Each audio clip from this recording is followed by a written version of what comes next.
deserve and grateful for your grace. Son of God, you gave your life to set me free.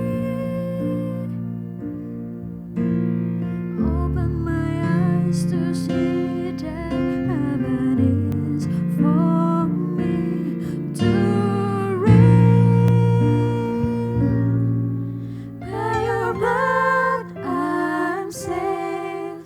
On the cross your love clearly I see, bearing all my sin and shame. But I give my life, every breath I take speaks of your name. How you love me, I will testify. I will testify.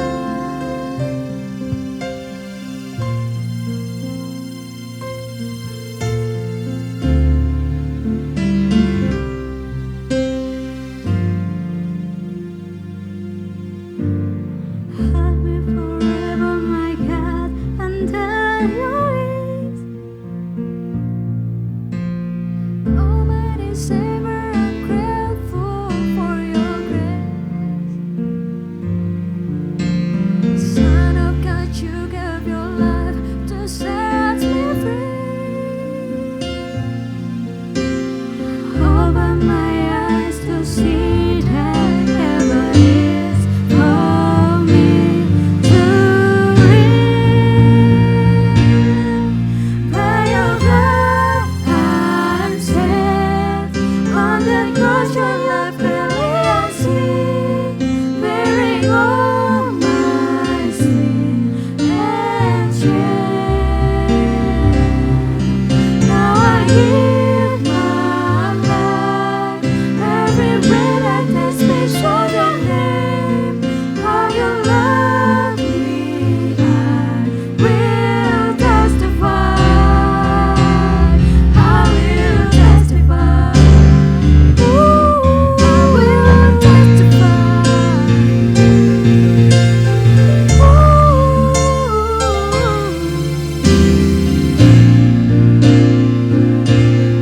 I will testify.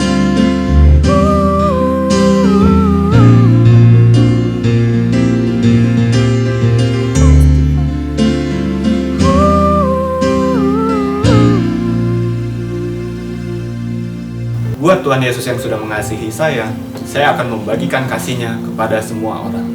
Ketika saya berdoa, Dia mendengarkan. Dia yang memulihkan keadaan keluarga saya. Dia menjadi role model bagi saya bagaimana untuk hidup kudus. Waktu saya sakit, dia menjamah saya dan menyembuhkan saya. Kita tidak bisa melihatnya, tetapi kita bisa merasakan kehadirannya karena dia hidup. Dia yang mengajarkan saya bahwa memberi lebih baik daripada menerima. Bersaksi tentang dia bukan tugas pendeta dan penginjil saja, melainkan tugas saya dan kamu. By your blood I'm saved. On the cross your love clearly I see, bearing all my sin and shame. Now I give my life, every breath I take speaks of your name. How you love me, I will testify. I will testify. Ooh, I will testify.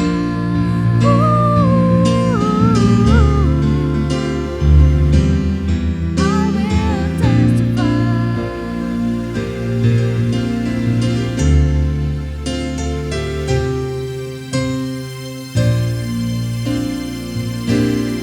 I will testify.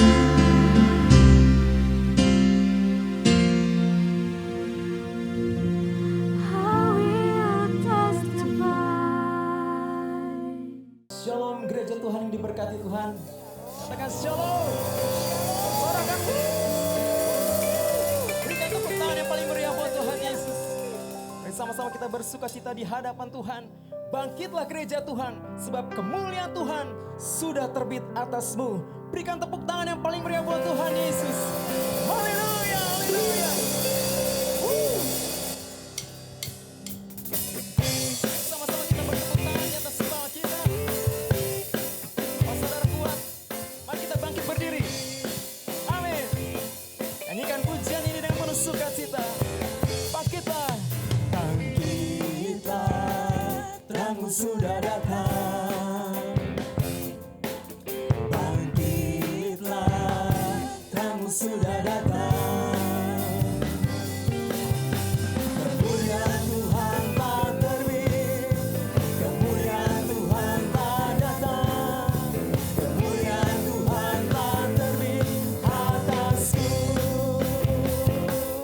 Nyanyikan pujian ini sekali lagi dengan penuh semangat. Bangkitlah, bangkitlah, terangmu sudah datang. Bangkitlah, terangmu sudah datang. Kemuliaan Tuhan, kemuliaan Tuhan telah terbit, kemuliaan Tuhan telah datang. Kemuliaan Tuhan telah terbit atasku. Kemuliaan Tuhan, amin. Kemuliaan Tuhan telah terbit, yes Lord. Kemuliaan Tuhan telah datang. Kemuliaan Tuhan telah terbit atasku.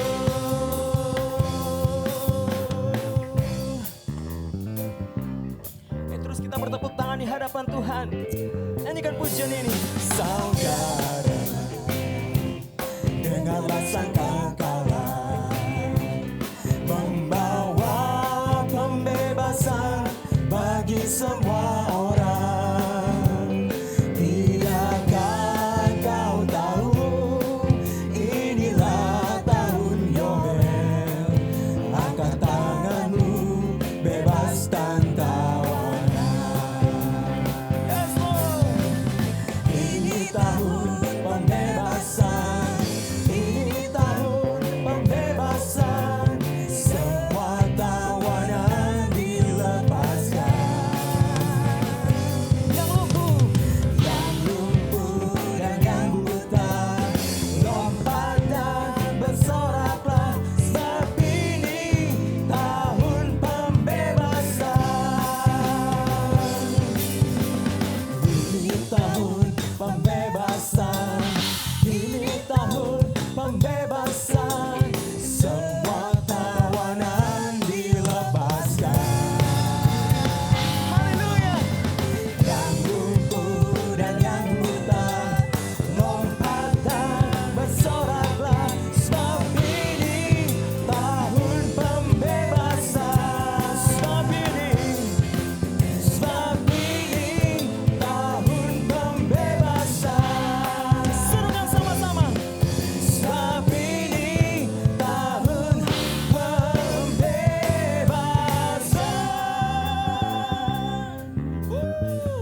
Berikan tepuk tangan yang paling meriah buat Tuhan Yesus. Sorakan haleluya.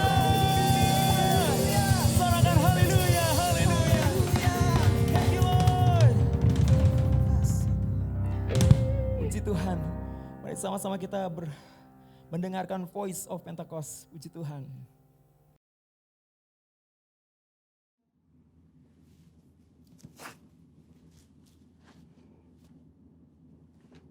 Shalom saudara, saya percaya hari ini kita semua dalam keadaan yang baik dan luar biasa. Dalam edisi Voice of Pentecost kali ini, kita akan membahas 5 makna kenaikan Tuhan Yesus. Kenaikan Tuhan Yesus ke sorga adalah salah satu dari 5 tonggak iman kekristenan yang selalu diperingati oleh setiap orang percaya di seluruh dunia.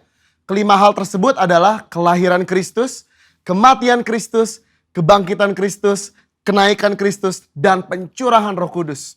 Kelima peristiwa tersebut bukan sekedar cerita, melainkan sejarah yang sudah dan benar-benar terjadi. Yang merupakan bagian dari rencana dan kehendak Tuhan atas dunia agar semua manusia boleh mengalami kasih, pemulihan, dan keselamatan. Hari ini kita akan melihat kebenaran-kebenaran utama tentang kenaikan Tuhan Yesus ke sorga. Yang pertama, menyatakan kesempurnaan pekerjaan dan karya penebusannya di muka bumi. Kenaikan Tuhan Yesus menandai bahwa ia telah menyelesaikan dengan sempurna tugas yang diberikan oleh Bapa untuk turun ke dunia dan menjadi sama dengan manusia, untuk menebus dan menyelamatkan umat manusia yang telah jatuh dalam dosa. Banyak orang menganggap iman Kristen itu bodoh karena menjadikan manusia sebagai Tuhan. Tetapi iman Kristen tidak seperti itu. Karena iman Kristen percaya bahwa Yesus adalah Tuhan. Dia datang berinkarnasi menjadi manusia, lalu setelah kebangkitannya, dia kembali kepada kemuliaan keilahiannya. Yang kedua, menyediakan tempat yang kekal bagi orang percaya. Yohanes 14 ayat 2 mengatakan kenaikan Tuhan Yesus ke sorga adalah bukti bahwa sorga itu nyata dan bukan hanya sekedar fiktif belaka. Tuhan sudah menyediakan tempat bagi kita di sorga. Tetapi perlu dicatat bahwa tidak semua orang di dunia ini bisa masuk sorga. Hanya mereka yang sungguh-sungguh percaya, hidup kudus, dan menaati firman-Nya yang akan masuk sorga. Yang ketiga, menjadi imam besar, agung, dan pengantara bagi perjanjian yang baru. Di dalam Ibrani 4 ayat 14-16, Ibrani 7 ayat 25, dan Ibrani 9 ayat 15 menunjukkan betapa sempurnanya kasih, pengorbanan, dan anugerah Tuhan atas hidup kita sebagai orang percaya. Alkitab menyatakan bahwa di sorga kita memiliki imam besar agung yang senantiasa mendengar doa dan permohonan kita. Karena dia selalu menjadi pengantara bagi pengampunan dosa ketika kita datang menghadap tahta kasih karunia-Nya. Yang keempat, menyatakan kedatangannya yang kedua kali. Janji tentang kedatangan Kristus yang kedua kali diteguhkan kembali, bahkan dinyatakan dengan cara seperti apa Yesus akan datang kembali. Yaitu turun dari langit seperti ia naik dan disaksikan oleh semua orang, terutama murid-muridnya. Hari-hari ini kita sedang menantikan janji itu digenapi oleh Tuhan. Kedatangan Tuhan Yesus sudah semakin dekat. Pertanyaannya adalah, sudahkah kita menjadi murid yang siap menyambut kedatangan Tuhan Yesus? Alkitab berkata bahwa tidak ada yang tahu akan hari kedatangan Tuhan. Karena itu, mari kita senantiasa berjaga-jaga dan siap sedia menantikan kedatangannya. Yang kelima, mencurahkan Roh Kudus untuk menyertai orang percaya sampai kesudahan zaman. Tanpa kenaikan Yesus, tidak akan pernah ada peristiwa luar biasa yang dampaknya mengguncangkan dunia sampai saat ini. Yaitu peristiwa Pentakosta, pencurahan Roh Kudus. Semua ini telah dijanjikan Tuhan sebelum ia terangkat. Bahwa mereka akan menerima kuasa Roh Kudus untuk menjadi saksi Kristus dari Yerusalem, Yudea, Samaria, dan sampai ke ujung bumi. Tapi kuncinya Yesus harus naik ke sorga sehingga Roh Kudus turun. Kenaikan Yesus menunjukkan bahwa dimulainya satu era yang baru di mana Allah tidak hanya mengurapi orang-orang tertentu, tetapi Allah mau tinggal dan memenuhi setiap diri orang percaya untuk dipakainya sebagai alat bagi kemuliaannya. Kenaikan Yesus ke sorga menjadi jalan bagi tergenapinya kitab Yohanes 14 ayat 12 yang berkata, Aku berkata kepadamu, sesungguhnya barang siapa percaya kepadaku, ia akan melakukan juga pekerjaan-pekerjaan yang aku lakukan. Bahkan pekerjaan-pekerjaan yang lebih besar daripada itu. Sebab aku pergi kepada Bapa. Tuhan Yesus rindu untuk memakai setiap orang percaya. Dia ingin menyatakan kuasa dan kemuliaannya melalui kehidupan kita. Itu sebabnya dia harus naik ke sorga. Sehingga oleh karena karya Roh Kudus yang mengurapi, membaptis dan memenuhi kita, maka semua rencana dan kehendak Allah itu boleh terlaksana dan tergenapi. Sudahkah saudara dipenuhi Roh Kudus? Sudahkah saudara dibaptis oleh Roh Kudus dengan tanda awal berbahasa roh? Dan sudahkah saudara berjalan tiap hari dalam kuasanya? Karena untuk itu semua Tuhan Yesus naik ke surga. Saya percaya kita akan semakin sungguh-sungguh untuk menggenapi dan melaksanakan kehendak dan rencana Tuhan atas hidup kita. Saudara, untuk penjelasan lebih lanjut dari tim teologi kami, silakan klik link yang ada di atas atau scan QR Code yang tersedia. Salam integritas. Tuhan Yesus memberkati.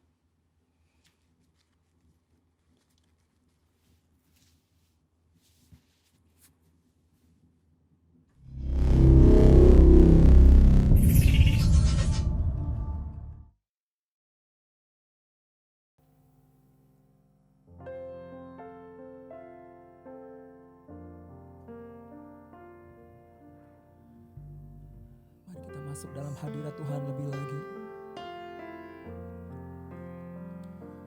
Ya Tuhan, penuhi kami, jamahlah kami. Terima kasih Tuhan. Baharui kami Tuhan dengan kuasa roh dan firman-Mu. Hati kami siap Tuhan, hati kami siap.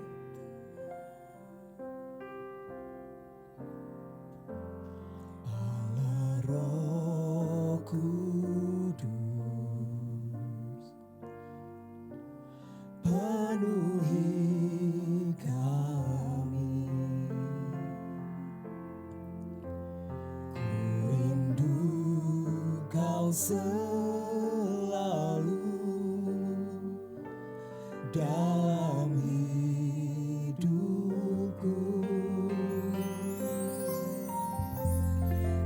Allah Roh Kudus, ubah hatiku,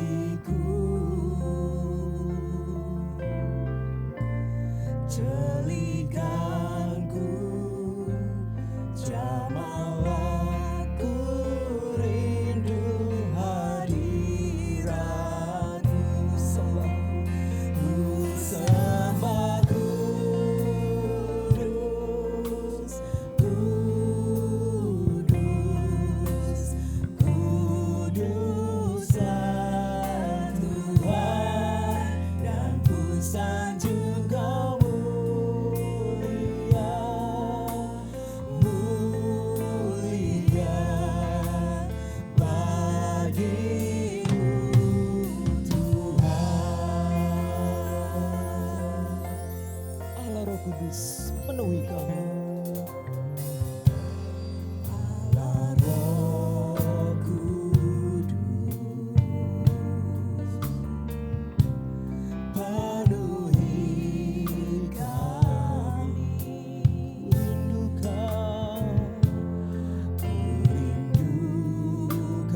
tangan kita.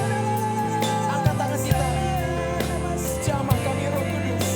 Penuhi kami, penuhi kami. Urapi kami.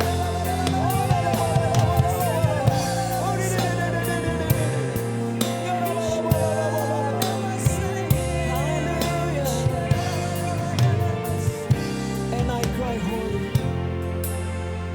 And I cry holy. Holy. Holy is the Lord. And I exalt to glory. Glory. Glory to. And I cry holy. And I cry holy.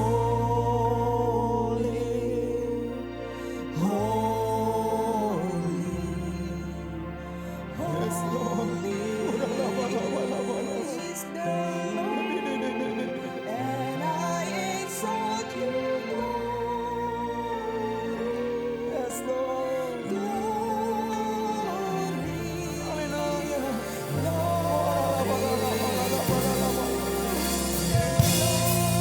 Yes, Lord. And I cry holy. And I cry holy. Holy. Holy is the Lord. Glory, glory. Glory, glory, Lord. Sekali lagi. Sekali lagi. And I cry holy. Mari lambaikan tangan kita. And I cry holy. Holy is the Lord. Holy is the Lord. Lamb of God. Hallelujah. And I exalt you.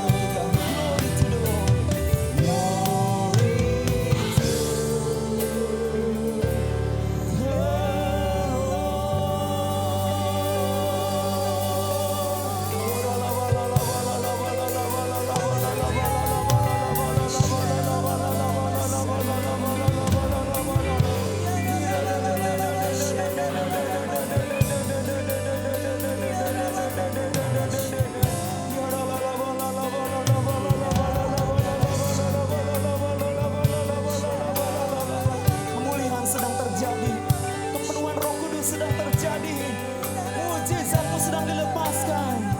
Oh,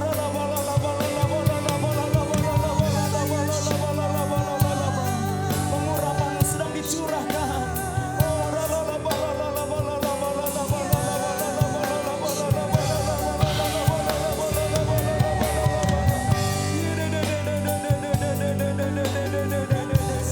jamah umatmu ya Tuhan, jamah umatmu ya Tuhan.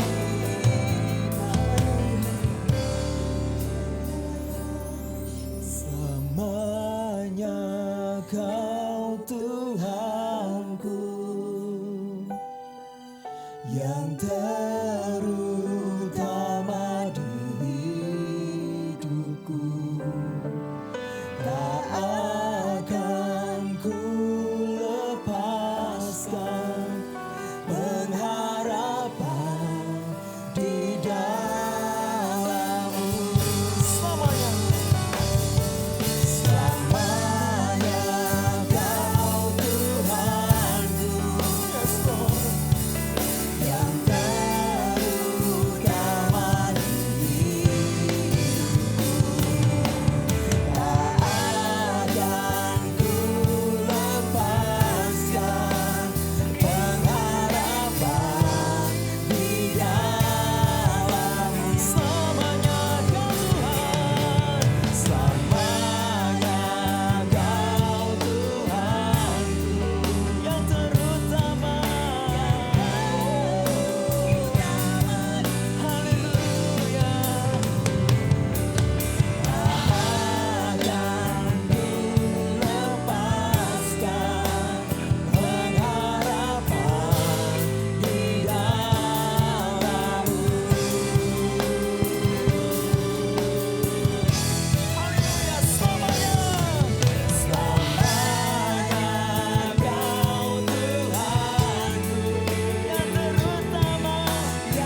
bersama-sama kita akan mendeklarasikan arti Pentakosta ketiga. Pentakosta ketiga. 1. Pentakosta ketiga adalah pencurahan Roh Kudus yang dahsyat di zaman ini melebihi yang terjadi di Azusa Street. 2. Pentakosta ketiga akan mengakibatkan penuaian jiwa yang terbesar dan yang terakhir sebelum Tuhan Yesus datang kembali. 3. Pentakosta ketiga akan membangkitkan generasi Yeremia, yaitu anak-anak muda yang dipenuhi Roh Kudus, cinta mati-matian kepada Tuhan Yesus, tidak kompromi terhadap dosa, dan akan bergerak untuk memenangkan jiwa. 4. Pentakosta ketiga lahir di Indonesia dan bergerak ke bangsa-bangsa. Gerakan ini dari timur ke barat dan akan kembali ke Yerusalem. 5. Pentakosta ketiga akan memberikan kuasa untuk menyelesaikan amanat agung dan setelah itu Tuhan Yesus datang kembali. Shalom GBI Golden Fatmawati, apa kabar saudara-saudara? Saya percaya kita semua dalam keadaan baik-baik, dipelihara oleh Tuhan Yesus dan kita semua akan keluar dari masa-masa sulit ini sebagai umat yang lebih daripada pemenang. Amin saudara-saudara. Nah pada pagi hari ini saya ingin share dari kitab Kisah Para Rasul 3 ayatnya yang ke-21. Saya akan bacakan buat saudara-saudara. Kisah Para Rasul 3 ayat yang ke-21. Alkitab bilang begini. Kristus itu harus tinggal di surga sampai waktu pemulihan segala sesuatu. Seperti yang difirmankan Allah dengan perantara nabi-nabinya yang kudus di zaman dahulu. Nah ternyata firman Tuhan jelas catat buat saudara dan saya bahwa Kristus itu harus tinggal di surga sampai segala. Bukan seperempat, bukan setengah, bukan 3/4, tapi segala ini mempunyai pengertian semuanya. Sampai segala sesuatu itu dipulihkan. Nah Alkitab di dalam terjemahan bahasa Inggris, ya kalau saudara punya versi King James, ya Alkitab bahasa Inggris memilih kata restitution untuk kata pemulihan dalam bahasa Indonesia. Nah restitution sebenarnya kalau diterjemahkan langsung ke bahasa Indonesia adalah kembali ke titik awal, kembali ke nol, ya restart bahasa komputernya, reboot bahasa komputernya, oke? Dan jelas sekali lagi bahwa firman Tuhan catat buat kita semua bahwa Kristus itu harus tinggal di surga sampai segala sesuatu itu dikembalikan ke titik awal. Nah saudara, sudah 1 tahun ini kita mengalami pandemi ini bersama-sama. Ya, kita nggak sendiri, kita bersama-sama dengan bangsa-bangsa yang lain. Tapi kalau kita mau lihat dari angle firman Tuhan, ternyata saudara dan saya, kita sebenarnya lagi di restart. Kita lagi mau dikembalikan ke titik awal. Nah dalam kesempatan hari ini yang saya mau bahas buat saudara-saudara adalah gereja Tuhan. Ya, atau dengan kata lain saya mau katakan buat saudara, mempelainya Tuhan Yesus. Yang namanya gereja, kita ini sedang di restart. Saudara jangan bingung kalau kita sudah online ya, mungkin udah berbulan-bulan. Ya, kita mungkin gak bisa bertemu satu dengan yang lain dan lain sebagainya. Mungkin kita harus cek ya, Tuhan mau coba katakan apa buat mempelainya, buat gerejanya. Nah gereja titik nolnya itu ada di pasal sebelumnya. Kisah Para Rasul 2. Ayatnya yang ke-42 sampai dengan ayat yang ke-47. Saya juga akan bacakan ini buat saudara-saudara. Coba kita lihat bersama Kisah Para Rasul 2. Ayatnya yang ke-42 sampai dengan ayatnya ke-47. Itu judul perikop di atasnya cara hidup jemaat yang pertama. Nah ini dia, ini titik nolnya gereja. Gereja itu lahir ya di cerita ini. Di Kisah Para Rasul 2 ayat yang ke-42 sampai dengan ayat yang ke-47. Oke. Nah saya gak akan bahas semua buat saudara-saudara, mungkin di kesempatan lain mungkin akan ada sambungannya ya. Tapi di ayat ke-42 ada 4 agenda yang dilakukan sama jemaat yang pertama.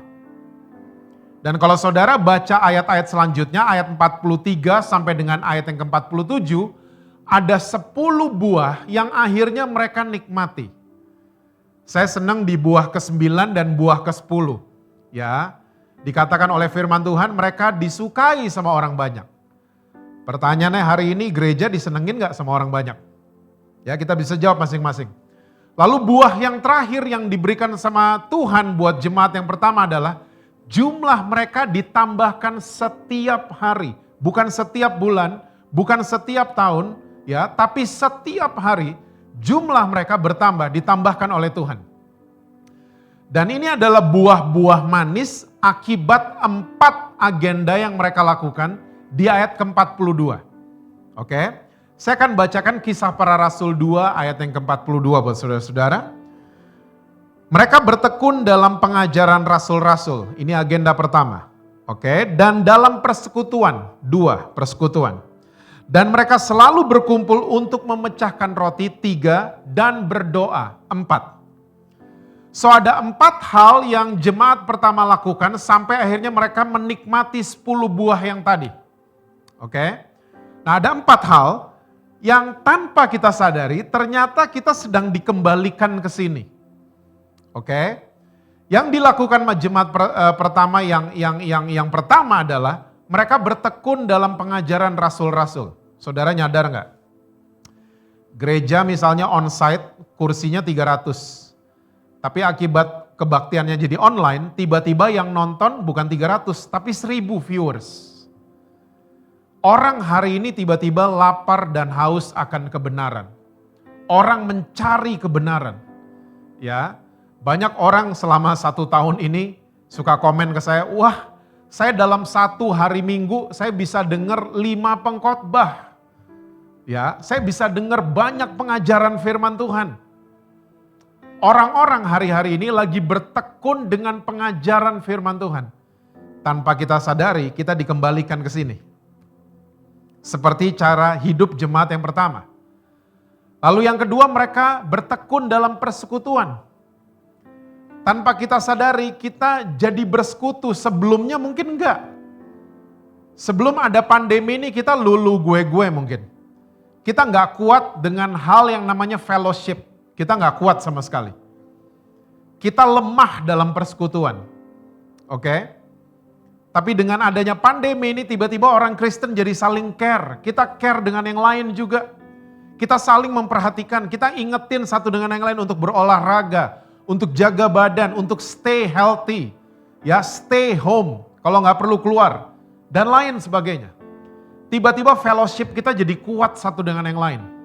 Ya, aplikasi yang namanya Zoom meledak. Ya, khususnya di bangsa Indonesia. Dan di bangsa-bangsa yang lain. Kita pengen bertemu, kita pengen saling memperhatikan, kita jadi saling peduli satu dengan yang lain. Tanpa kita sadari, kita dikembalikan, kita di restart.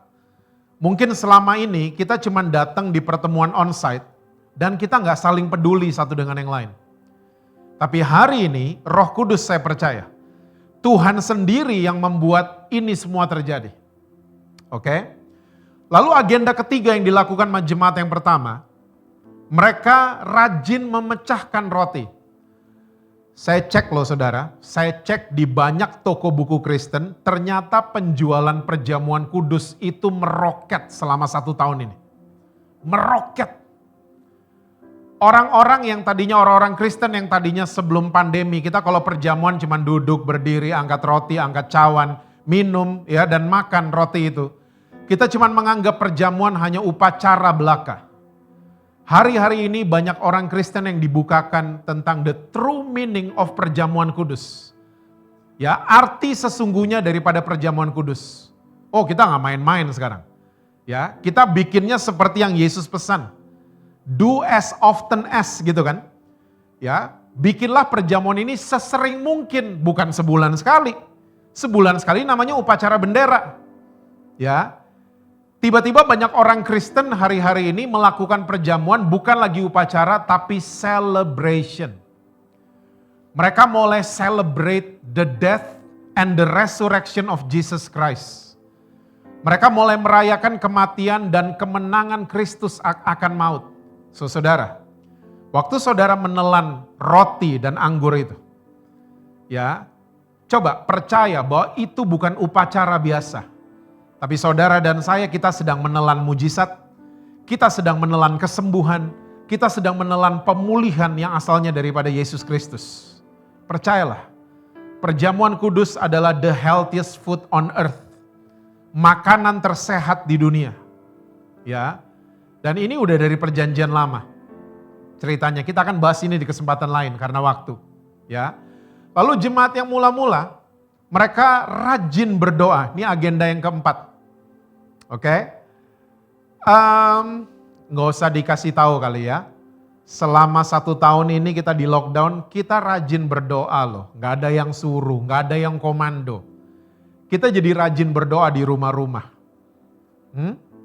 Sebelum pandemi mungkin kita doa cuman kita jadiin acara kan. Dan nama-nama acara doa selalu jelek-jelek, makanya orang Kristen malas datang. Doa semalam suntuk contohnya. Suntuk, makanya gak ada yang mau datang.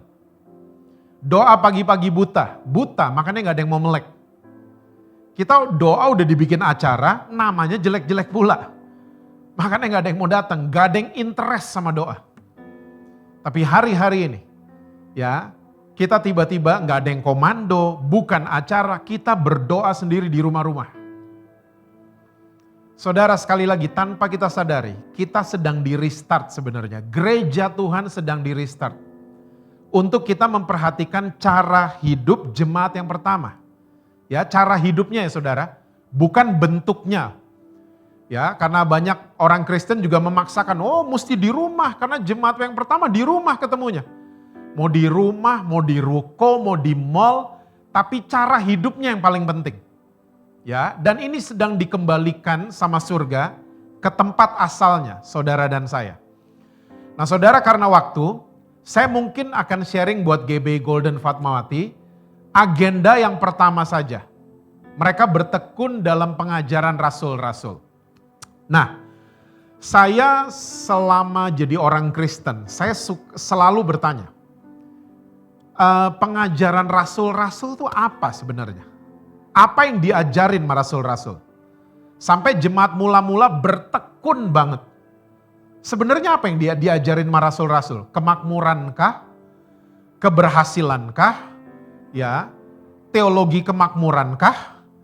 Yang mereka ajarin sebenarnya apa sih? Ya. Nah, waktu pandemi ini saya akhirnya dibukain sama Tuhan. Ya. Karena penulisnya sama, Kisah Para Rasul, ya, saya akan ajak saudara untuk kita membaca kitab Lukas 24 ayat yang ke-46 sampai dengan ayat yang ke-49. Lukas 24 ayat yang ke-46, 47, 48 dan 49. Ya, Kisah Para Rasul ditulis ya oleh orang yang sama, Dr. Lukas. Lukas 24 ayat 46. Kata Yesus kepada mereka, ada tertulis demikian, Mesias harus menderita dan bangkit dari antara orang mati pada hari yang ketiga. Dan lagi dalam namanya berita tentang pertobatan dan pengampunan dosa harus disampaikan kepada segala bangsa mulai dari Yerusalem.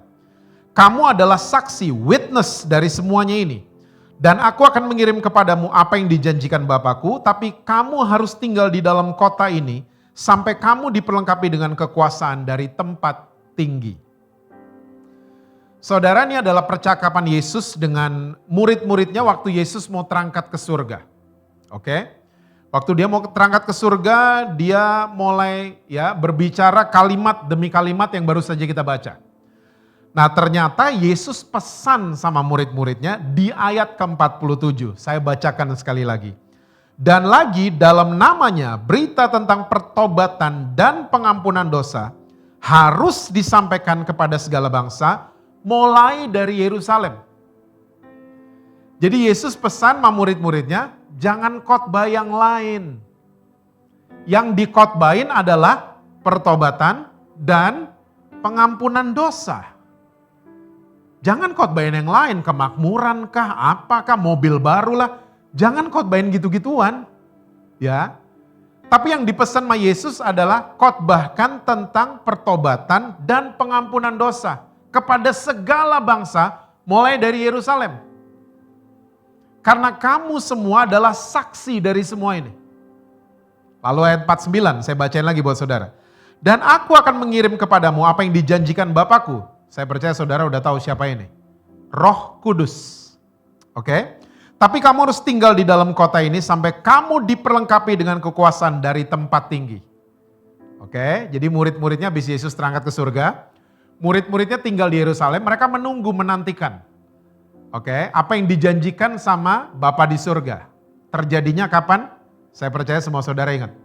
Kisah Para Rasul 2. Judul perikopnya Pentakosta. Di hari itulah murid-muridnya Yesus diperlengkapi dengan kuasa dari tempat tinggi. Mereka mulai bicara dengan bahasa-bahasa lain. Mereka dipenuhi oleh Roh Allah. Ya, mereka dipenuhi dengan kuasa dari Roh Kudus. Dan lahirlah gereja yang pertama. Makanya jemaat yang pertama, mereka bertekun dalam pengajaran rasul-rasul. Rasul-rasul itu ngajarnya tentang pertobatan dan pengampunan dosa. Ini dia. Dan kalau saya boleh simpulkan dua hal ini namanya adalah good news. Karena pengampunan dosa itu Alkitab bahasa Inggris versi King James menggunakan kata remission of sins. Sins, sinnya itu tambah S. Seringkali diterjemahkan sama orang Indonesia dosa-dosa. Tapi kalau saudara pelajari kata sin menggunakan kata S di belakangnya, sins. Ini punya pengertian yang dalam saudara. Ini bukan berbicara tentang ya dosa saya lebih sedikit daripada kamu, bukan begitu. Dosa kamu lebih besar daripada saya, bukan begitu. Tapi remission of sins punya pengertian dosa masa lalu, kata sins ya dengan S, dosa masa sekarang, dan dosa masa depan. Wah Pak Jesse, jangan nyumpain dong besok kita bikin dosa. Saya mau bertanya sama saudara, ada yang bisa garansi besok kita semua kudus gak jatuh dalam dosa? Gak ada. Makanya semua udah ditanggung, it is finished. Sudah ditanggung sama Tuhan Yesus di atas kayu salib. Ini yang dikenal, yang disebut di Alkitab bahasa Inggris dengan remission of sins. Dosa masa lalu, dosa sekarang, dan dosa besok. Semuanya udah ditanggung sama Tuhan Yesus. Dan saudara, ini yang saya sebut tadi, yang disebut dengan good news, kabar baik. Makanya di Injil lain, Yesus waktu mau terangkat ke surga, yang dia katakan buat murid-muridnya adalah go and preach the gospel. Gospel artinya adalah kabar baik. Good news itu sendiri. Tolong catat dalam hati saudara. Good news will lead men and women into repentance. Saya ulang ya. Good news will lead men and women into repentance. Kabar baik akan menuntun seseorang kepada pertobatan dan perubahan. Coba kalau saudara pelajari semua pelayanan Yesus waktu dia ketemu sama siapapun. Yang pertama kali dia kasih tahu adalah kabar baik. Bukan kabar buruk. Favorit saya adalah cerita waktu dia rekrut Petrus. Itu cerita tersebut ada di Lukas pasalnya yang kelima. Saudara nanti baca di rumah. Di Lukas 4, mertuanya Petrus disembuhkan sama Yesus. Ya. Nah, kalau ini ceritanya nyambung, ya anggap aja nih nyambung ke Lukas 5 ya. Habis mertuanya Petrus disembuhkan, Petrus malam hari berangkat kerja karena dia nelayan. Karena nelayan kerjanya itu malam sampai pagi. Dan keesokan harinya dia kembali bersandar di pelabuhan tanpa hasil. Dia stres, dia pasti capek, dia sedih. Dan dia lihat waktu lagi mau bersandar, Yesus lagi bicara sama banyak orang di pelabuhan itu. Ya, dan karena mertuanya kemarin baru disembuhkan, akhirnya dia mulai merapat dan ingin mendengar apa yang dikatakan oleh Yesus. Tiba-tiba Yesus ngajakin Petrus untuk bertolak ke perairan dalam. Gitu kan ceritanya. Saudara nih gak masuk akal banget. Nelayan disuruh sama tukang kayu. Gak masuk akal. Dan disuruh berlayarnya itu di pagi hari. Nelayan pasti ketawa, ini tukang kayu tahu apa. Orang semua nangkep ikan tuh malam ke subuh. Oke, tidak ada yang pagi-pagi ya bertolak ke perairan dalam, gak ada. Tapi karena mungkin mertuanya kemarin malam baru disembuhkan, Petrus mau dengar sama Yesus. Dia dengar, dia bertolak ke perairan dalam, kita semua tahu ceritanya. Tiba-tiba perahunya Petrus hampir tenggelam karena banyak sekali ikan yang tertangkap. Singkat cerita sampai ke pelabuhan, Petrus bilang ini dalam Alkitab bahasa Inggris, "Depart from me, I'm a sinful man." Pergi jauh-jauh dari saya orang berdosa. Lalu Yesus katakan buat Petrus, mulai hari ini kamu bukan penjala ikan lagi. Tapi kamu akan menjadi penjala manusia. Pertanyaan saya buat saudara, apa yang datang duluan? Kabar baik atau perubahan dulu? Kabar baik. Perahunya Petrus penuh sama ikan, itu kabar baik. Good news will lead men and women into repentance and change. Kabar baik akan membawa seseorang kepada perubahan. Wanita dari Samaria, contoh lain, Yohanes 4. Ya, dia adalah wanita yang reputasinya buruk. Karena kawin cerai, gagal terus dalam rumah tangganya. Hari itu di sumur Sikar, dia berjumpa dengan Yesus siang hari. Karena dia malas ke sumur pagi-pagi. Karena wanita Samaria semua ke sumurnya di pagi hari. Dia ke sumur di siang hari dan dia mulai berbincang-bincang dengan Yesus. Oke, dan tiba-tiba keluar dari mulut wanita ini, yang di rumah saya itu bukan suami saya. Ya. Dan Yesus tiba-tiba mengeluarkan kalimat pamungkas, nih keren banget. Ini password banget buat wanita ini. Yesus bilang ini, dalam hal ini kamu berkata benar. Kata benar ini menjadikan wanita ini comfort sama Yesus. Kata benar. Mungkin wanita ini ya semenjak dia kasus terus dia yang cuman dia dengar kata salah doang.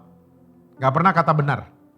Dia disalah-salahin orang, dia disalah-salahin keluarganya, dia disalah-salahin mantannya, dia mungkin disalah-salahin sama anak-anaknya, sama orang tuanya dan seterusnya. Tapi hari itu Yesus mengeluarkan kalimat pamungkas, dalam hal ini kamu berkata benar. Tiba-tiba wanita ini jadi comfort, mau terbuka semua sama Tuhan Yesus. Singkat cerita, hidupnya dirubahkan total. Ya, dia akhirnya berubah dan dia menjadi penginjil pertama di daerah Samaria. Bukan Filipus loh, tapi wanita Samaria ini. Karena akibat omongannya, banyak orang Samaria mau datang dan jadi mau ikut Yesus. Apa yang datang duluan? Kabar baik duluan. Nah saudara, yang dipesankan sama Yesus adalah khotbahkan ini. Jangan khotbahin yang lain, boleh khotbahin yang lain. Ya, tapi sering-seringlah khotbahkan tentang good news, pengampunan dosa.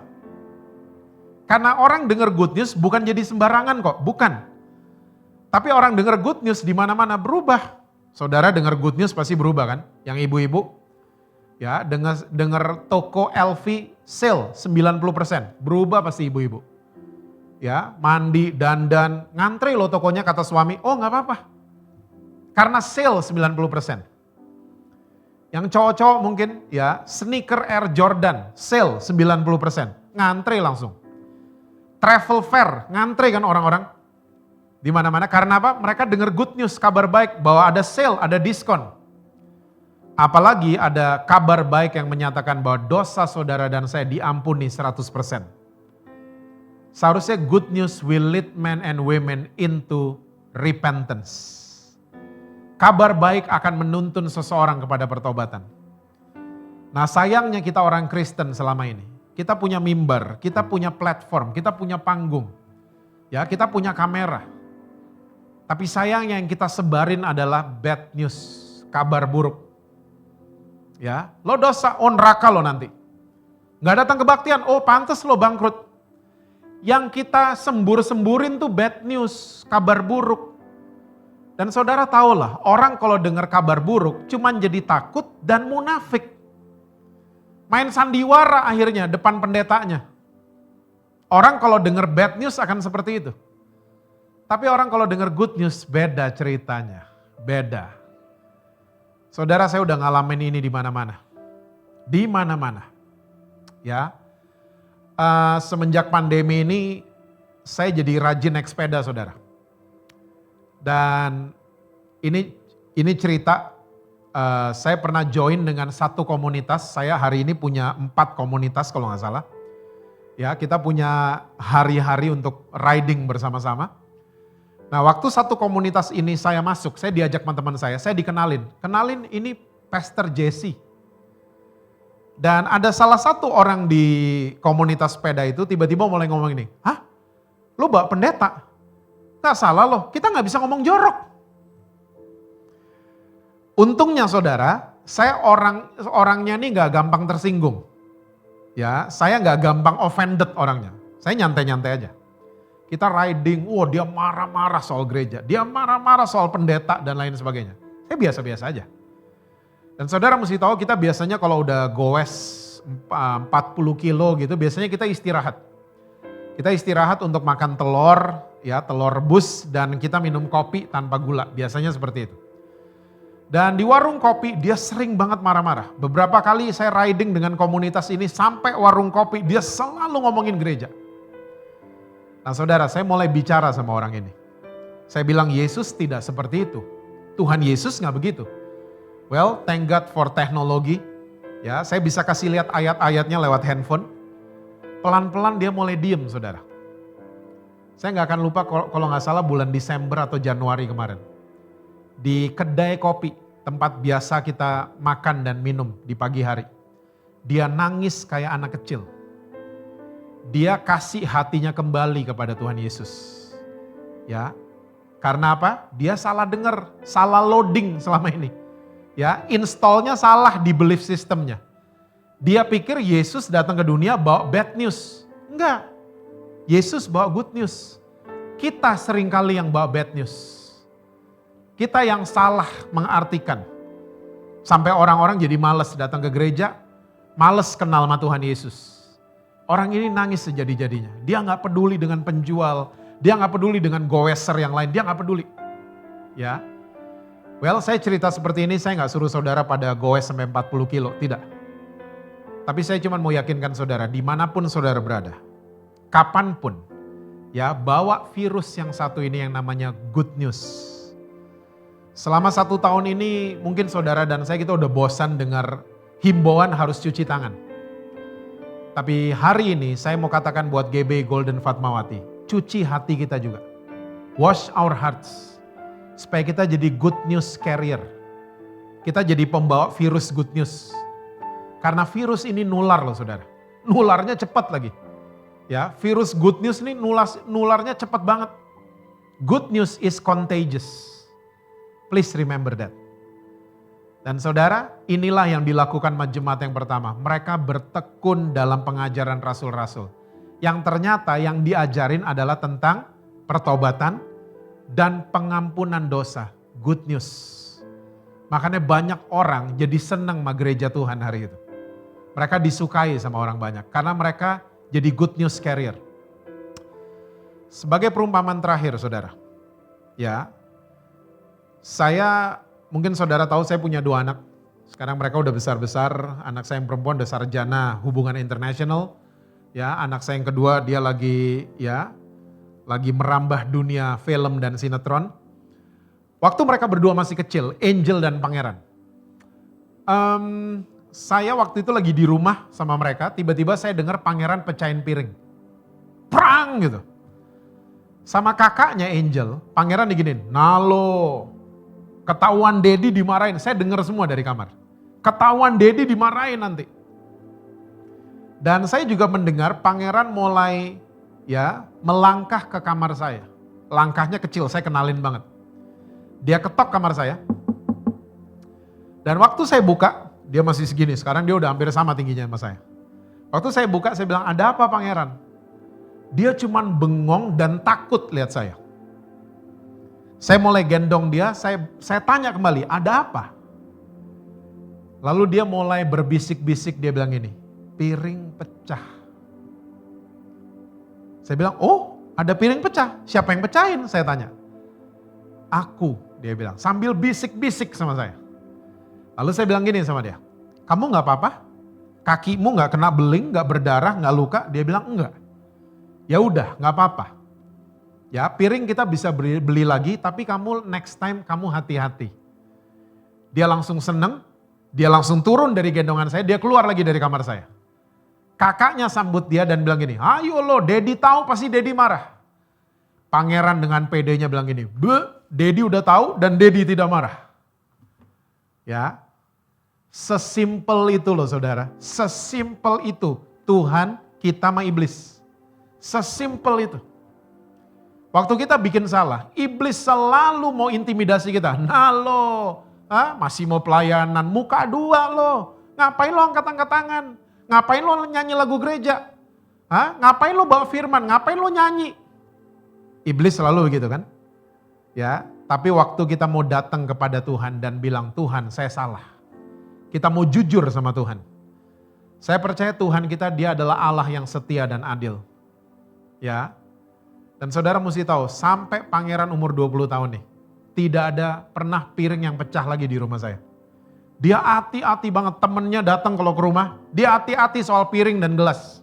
Dia hati-hati banget. Nah, good news itu seperti itu. Good news membuat orang bukan jadi sembarangan bikin dosa. Tapi good news will lead men and women into repentance and change. Tuhan berkati saudara-saudara semua. Ya, selalu sukses dengan apapun yang saudara kerjakan. Harmonis di rumah. Ya, dan rekening bank selalu penuh buat saudara-saudara. God bless you all. Mari kita tundukkan kepala kita bersama-sama. Tuhan terima kasih buat firman-Mu pada hari ini. Meteraikan firman-Mu pada setiap kami. Ajar kami Tuhan untuk menjadi pelaku-pelaku firman. Kami mau mengalami Engkau Tuhan. Kami sadar kami sedang di restart oleh surga. Kami sedang dikembalikan ke titik nol. Buat kami sadar Tuhan. Buat kami menghidupi pengajaran-pengajaran yang daripada-Mu saja Tuhan. Bukan pengajaran sesat yang lain. Mari Tuhan berikan setiap kami Tuhan discernment spirit. Karunia untuk bisa membedakan roh. Membedakan mana yang dari Tuhan, mana yang bukan. Terima kasih Tuhan, hamba-Mu stop berbicara, tapi hamba-Mu memberkati gereja ini. Memberkati GB Golden Fatmawati Tuhan, menjadi gereja yang menjadi terang dan garam untuk daerah sekitar ini Tuhan. Menjadi berkat buat generasi mereka Tuhan. Berkati sekali lagi gereja, Pak Gembala Tuhan, Ibu Gembala beserta semua staf di gereja ini. Kau berkati mereka, berkati visi gereja ini Tuhan. Kau berkati Tuhan setiap jemaat yang sudah datang di kebaktian online ini Tuhan. Kau berkati setiap mereka Tuhan, cita-cita mereka, pekerjaan mereka Tuhan akan membuat berhasil. Terima kasih Tuhan, hamba-Mu stop berbicara. Tapi hamba-Mu percaya Roh Kudus-Mu akan selalu menuntun setiap langkah kami. Terima kasih Tuhan, ini kehidupan kami. Kami menyerahkan ke dalam tangan-Mu dan hanya di dalam satu nama itu, nama Tuhan Yesus Kristus kami menyerahkan ini semua. Haleluya, amin.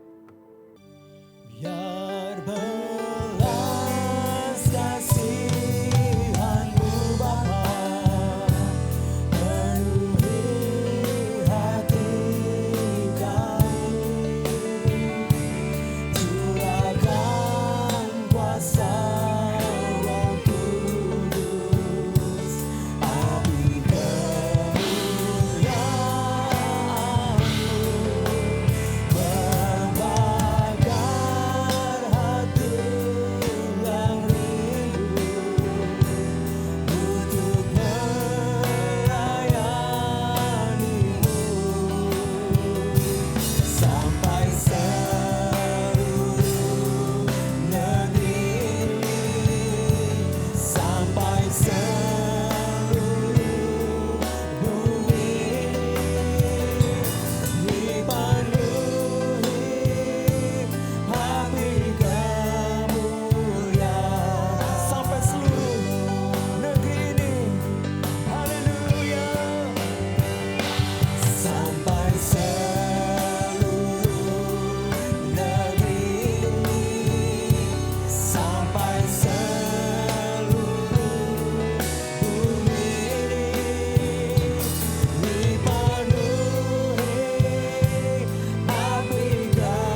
Mari saudara kita angkat hati dan tangan kita bersama-sama.